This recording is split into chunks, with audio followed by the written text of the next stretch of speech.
So what do you think each river cruise would be if it was a drink? I've thought about this. I have worked with my best friend on this, and here are the drinks that we think each cruise line are. So please let me know what you think. There are 16, and I want you to know which drink you would have and which one you think fits the best. So let's go through the list. Are you ready? So we are doing this in alphabetical order. So Amadeus is going to be a wonderful Grüner Veltliner, which is German.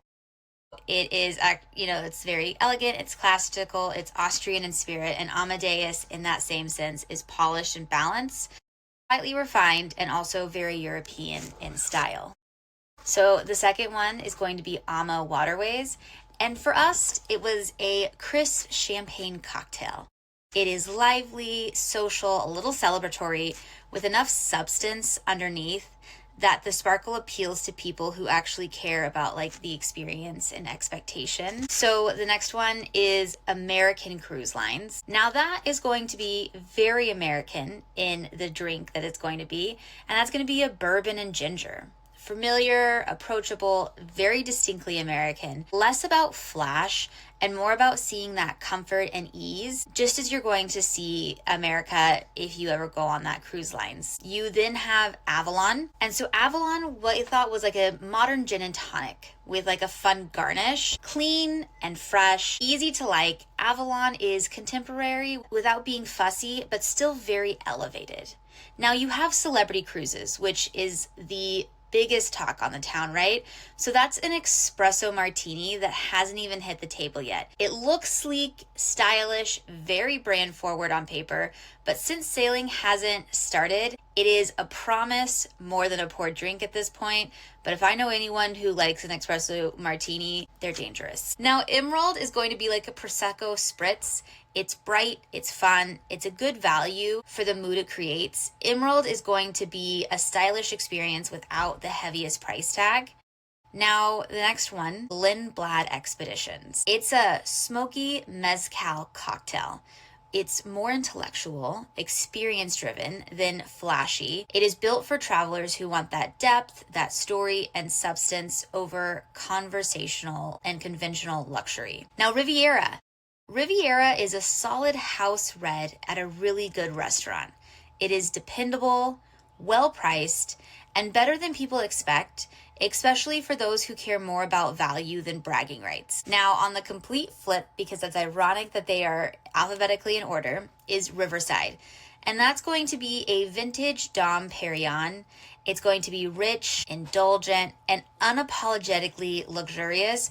Riverside is for people who want the river cruise equivalent to ordering the best thing on the menu. The next one, number 10, Scenic Luxury Cruises. This is a top shelf, all-inclusive martini. It is premium, smooth, and designed so you don't have to think about the extras once you've ordered it. Same with their cruise lines. You don't have to pay for almost anything else once you get on board a Scenic River Cruise.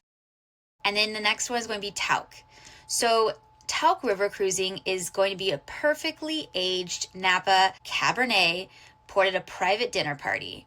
This cruise line is sophisticated, seamless, and deeply confident. Tauck feels expensive. That is understated because everything is just done for you in the right way. Anyone who's done a Tauck cruise or a Tauck trip, land trip, anything, knows that they are top of the line for a reason. So after Tauck, we are gonna have Trafalgar River Cruises. So this is gonna be what I feel like a spiked cider at a well-hosted gathering would be, because it feels warm, accessible, and it's experience focused. So Trafalgar's land tour DNA now has translated to the river in a more casual, story-driven style. And that is what you're going to experience on board. Uniworld, on the other hand, is going to be a dramatic French 57. Served in crystal, obviously. If you've seen their ships, you know that they are bold, highly styled. Uniworld is for travelers who want personality and flair, and the ships that feels like a boutique hotel as well as fantasy. They definitely are over the top, and that is the experience they provide. After that is our strong and stable Viking River Cruises. With over 100 ships, we consider this a vodka soda. It is clean-lined, calm, widely appealing. Viking is minimalist and easy to recommend to almost everyone, just in how they do things and the fact that they are just a well-known name. Are now entering the European river cruising. So you're going to get that luxury feel of the like that China luxury top end feel in their European river cruises with that same concept.